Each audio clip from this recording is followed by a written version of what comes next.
The Confederate statue outside the Bell County Courthouse has been a piece of its history for more than a century, but today several Central Texans say they want the county to move on from what they call a symbol of oppression. Some people showed up as early as 8 a.m. even though it didn't open until noon. By 1 o'clock, that line had stretched all the way to 30th Street, nearly 20 blocks away. That means limiting themselves to 25% capacity. Customers are going to be asked to sit at tables instead of standing around the bar, while employees will be asked to wear masks and other forms of protective equipment. The ranches and farmland are covered in snow as far as the eye can see, but here in rural Central Texas, snow can mean trouble. From a night out to eat to a night in front of the silver screen, businesses across downtown Waco might still look a little bit different than normal. Joel, despite the heat, hundreds gathered here on the banks of the Brazos to protest injustice and discuss ways that they can elevate people of color across the community.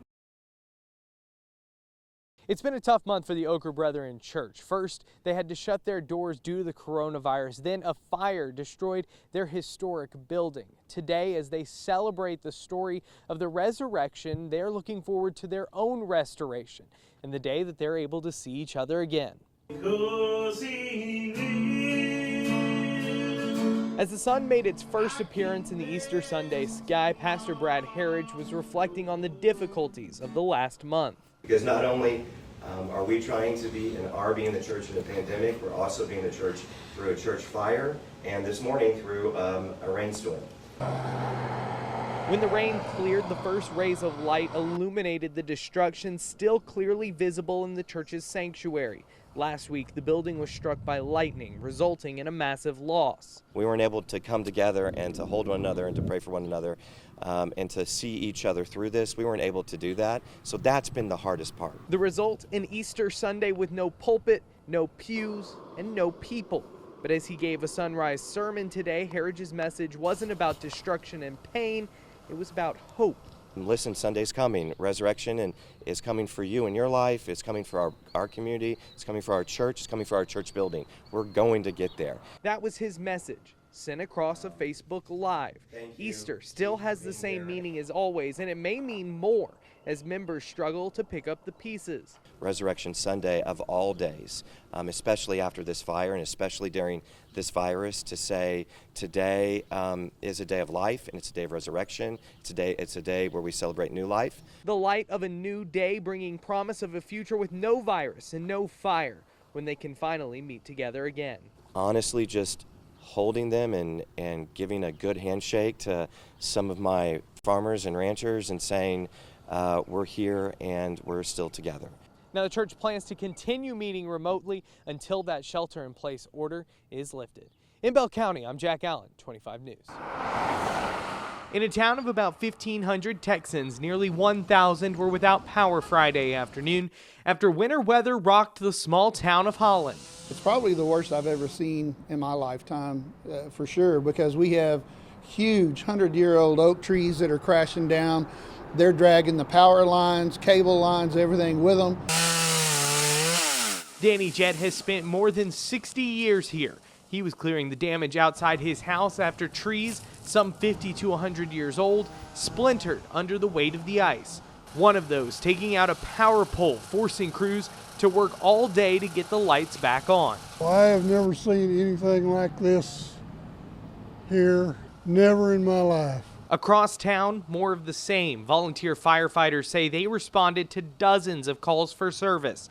In a normal day, they only get one or two. I just left one lady's house who's 90 and lives by herself, made sure that she had food, water, electricity, heat. For those still without power, Holland ISD opened its cafeteria as a warming center and its field house for showers as the school superintendent helped clear trees around campus. You solve the problem at hand.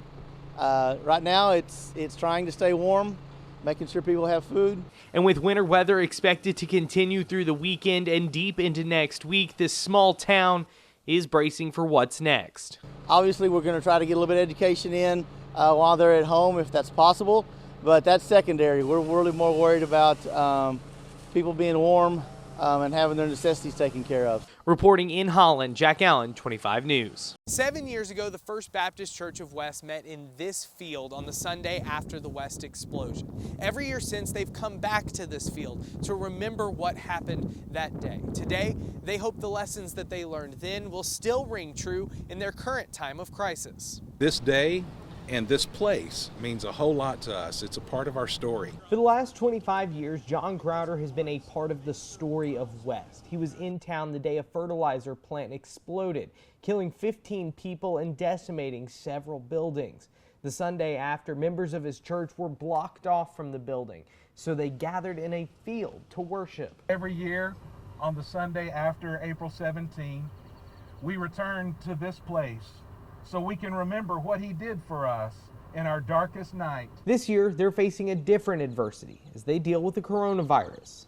The fact that we overcame the adversity that we had 7 years ago, and the fact that we do this every year and will continue to do this for many years to come, it's a blessing.